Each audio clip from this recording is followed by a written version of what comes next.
Good morning students. So second जो unit थी आपकी वो हमारी कल समाप्त हो चुकी है। आज हम आपकी थर्ड यूनिट के बारे में कहीं ना कहीं शुरुआत करेंगे। सो थर्ड यूनिट जो है आपकी वो है योगा एंड लाइफस्टाइल। जैसे कि आप यहाँ पर डिफरेंट जो डायग्राम्स हैं उनसे देख पा रहे हैं, ये कहीं ना कहीं योगा को ही शो कर रहे हैं। So first of all let's take a look on the contents that we are covered in the unit. So the contents are asanas and preventive measures. तो फर्स्ट कंटेंट है आपका, हम डिफरेंट जो आसन्स हैं और उनको करने के लिए क्या क्या मतलब प्रिवेंटिव मीज़र्स हैं वो क्या क्या हैं उनके बारे में स्टडी करेंगे। उसके बाद ओबेसिटी मतलब कि मोटापे को हम कहते हैं, तो उसके अंदर मतलब ओबेसिटी से बचने के लिए मतलब हमें कौन कौन से आसन हैं उनके बारे में हम करेंगे। तो प्रोसीजर क्या है उन आसन्स का, बेनिफिट और जो कॉन्ट्राडिक्शन है फॉर वज्रासन, पादहस्तासन, त्रिकोणासन, अर्धमत्स्येंद्र आसन, ये सभी कहीं ना कहीं आसन से हम ओबेसिटी को जो ओबेसिटी एक डिजीज़ ही कहीं ना कहीं हम ओबेसिटी को एक डिजीज़ मानते हैं तो उससे ओवरकम कर सकते हैं। तो उनको करने का प्रोसीजर कैसे है, उनके डिफरेंट और कहाँ कहाँ पे हमारे को बेनिफिट मिल सकते हैं। उसके बाद डायबिटीज़ है, तो डायबिटीज़ के अंदर कौन कौन से आसन करने से हम डायबिटीज़ के अंदर हमें फ़ायदा मिल सकता है, सो उनका प्रोसीजर क्या है आसन करने का। और बेनिफिट और कॉन्ट्राडिक्शन किसके लिए, भुजंगासन, पश्चिमोत्तानासन, पवन मुक्तासन, अर्धमत्स्येंद्रासन। ऐसे ही अस्थमा, हाइपरटेंशन और बैक पेन, मतलब इन डिजीज़ के लिए जो जो आसन हैं उनके रिगार्डिंग उनका प्रोसीजर क्या रहेगा और उन आसन्स के बेनिफिट क्या क्या हैं और कॉन्ट्राडिक्शन क्या क्या हैं, तो उन सब के बारे में हम इस यूनिट के अंदर स्टडी करने वाले हैं। So now let us go with the introduction of that unit. So students, introduction के अंदर अगर हम नॉर्मल बात करें तो इंट्रोडक्शन के अंदर हम सबसे पहले ये जानने की कोशिश करेंगे कि जो योगा शब्द है इसका मतलब क्या है, इसका ओरिजिन क्या है, ये डिराइव कैसे हुआ, तो इन सब के बारे में हम कहीं ना कहीं यहाँ पर स्टडी करने वाले हैं। So the word yoga is derived from the verbal root word यूज इन संस्कृत। कह रहे कि जो योगा शब्द है इसको मतलब कहीं ना कहीं संस्कृत का एक शब्द है यूज जिससे डिराइव किया गया है। It means joining act of union of atma that is soul with God, uniting etcetera. तो कह रहे कि जो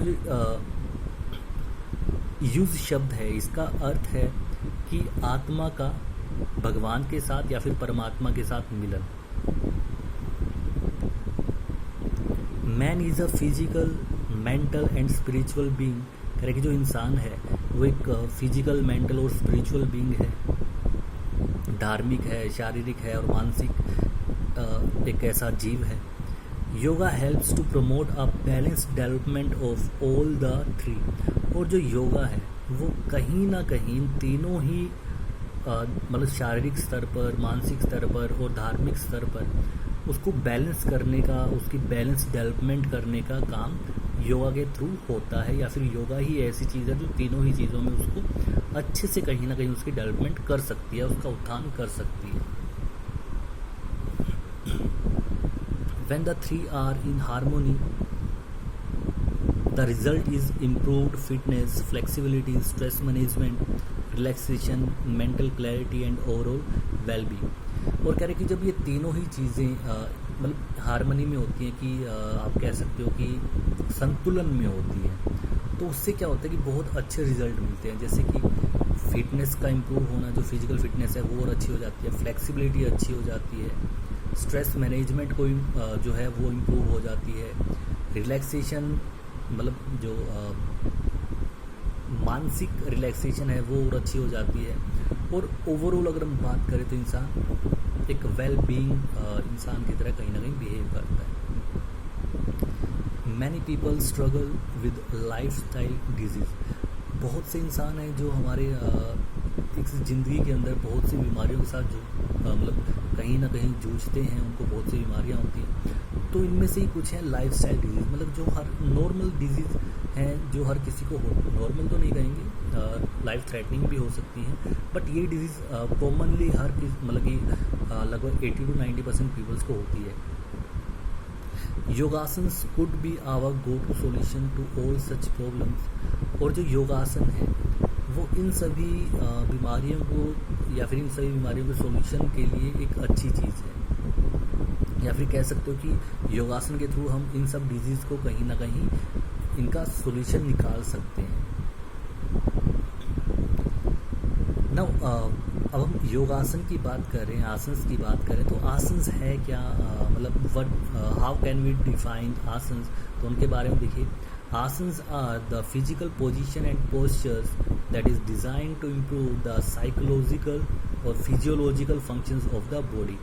कि आसन क्या है, एक ऐसी फिजिकल पोजीशन या फिर पोस्चर है जिनको डिज़ाइन किया गया है जो हमारी फिजियोलॉजिकल फंक्शन है बॉडी के, उनको इम्प्रूव करने के लिए। मतलब कहीं ना कहीं आसन्स के थ्रू हम हमारी बॉडी की जो फिजियोलॉजिकल फंक्शंस हैं उनको इम्प्रूव कर सकते हैं। We will learn some important asanas and cure of some lifestyle diseases. इस चैप्टर के अंदर हम जो हमारी लाइफस्टाइल डिजीज़ हैं उनकी कैसे हम दूर कर सकते हैं, तो उनके लिए जो जो इम्पोर्टेंट आसन्स हैं उनके बारे में इस यूनिट के अंदर हम स्टडी करेंगे। आसन सच एज वज्रासन, पादहस्तासन, त्रिकोण आसन, अर्धमत्स्येंद्र आसन। कह रहे कि वो आसन, बहुत सारे आसन हैं, जैसे कि उनमें से आसन कुछ बताया गया है, जैसे कि वज्रासन है आपका, पादहस्तासन है, त्रिकोण आसन है, अर्धमत्स्येंद्र आसन है। ये सभी ओबेसिटी के लिए होते हैं, मतलब जो मोटापा है उसके लिए इनको हम करके दूर कर सकते हैं मोटापा को। सुखासन, चक्रासन, गोमुखासन, पर्वतासन, भुजंगासन, मत्स्यासन फॉर अस्थमा। तो अस्थमा के लिए ये जो आपके 5 से 6 आसन हैं ये बहुत उपयोगी रहते हैं, जिनसे हम अस्थमा की जो बीमारी होती है उसको दूर कर सकते हैं।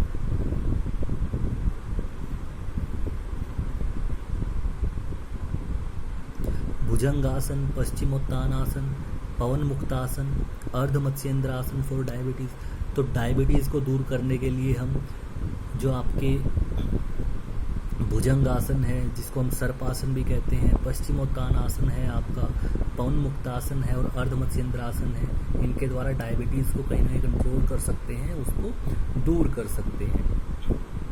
ऐसे ही ताड़ासन, वज्रासन, पवन मुक्तासन, अर्ध चक्रासन, भुजंगासन, शवासन फॉर हाइपरटेंशन। हाइपरटेंशन होती है आपकी जब कहीं ना कहीं हम बहुत ज़्यादा तनाव में होते हैं, तो तनाव को दूर करने के लिए ताड़ासन है, वज्रासन है, पवन मुक्तासन है, अर्ध चक्रासन है, भुजंगासन है। भुजंगासन स्नेक पोज भी इसको बोल देते हैं। और जो शवासन है इनको हम मतलब हाइपरटेंशन इनसे हम दूर कर सकते हैं, तनाव को दूर कर सकते हैं। And tadasana, Ardha Matsyendrasana, Vakrasana, Shalabhasana, bhujangasana for back pain. ऐसे ही जो बैक पेन है, बैक पेन को दूर करने के लिए ताड़ासन है, अर्धमत्स्येंद्रासन है, वक्रासन है, शलभासन है, भुजंगासन है। इनके द्वारा हम बैक पेन को कहीं ना कहीं दूर कर सकते हैं। We will start with the understanding of asanas in the following chapter as they are the essence of yoga। और इस यूनिट के अंदर हम जो शुरुआत करेंगे तो हमारी शुरुआत रहेगी कि पहले हम आसन्स के बारे में जानें, क्योंकि कहीं ना कहीं जो आसन्स हैं वो कहीं ना कहीं योगा का एक अभिन्न अंग है, योगा के अंदर ही इंक्लूड होते हैं। सो स्टूडेंट्स, इस चैप्टर के अंदर हम योगा के बारे में पढ़ेंगे, आसन्स के बारे में पढ़ेंगे, और साथ ही साथ योगा के एलिमेंट्स होते हैं जो आपने +1 में पढ़े होंगे, उनके बारे में भी हम यहाँ पर स्टडी करने वाले हैं। और जो लाइफ स्टाइल डिजीज़ हैं आपके, इनको क्योर कैसे कर सकते हैं, क्योर करने के लिए जो जो आसन्स हैं उनको करने के प्रोसीजर क्या रहेंगे, और उस प्रोसीजर के बाद उन आसन से हमें और क्या क्या बेनिफिट हो सकते हैं, और कॉन्ट्राडिक्शन क्या क्या हो सकती हैं उनको करने से, मतलब किसको वो नहीं करने चाहिए, वो सब हम इस चैप्टर के अंदर, इस यूनिट के अंदर स्टडी करने वाले हैं। सो स्टूडेंट्स, आज का जो आपका होमवर्क रहेगा तो उसके अंदर आपको योगा और जो आसन्स हैं इनकी डेफिनेशंस करनी है, जो कहीं ना कहीं इंट्रोडक्शन के अंदर हमने आपकी की हुई है. So that's all for today students. Thank you everyone. See you tomorrow.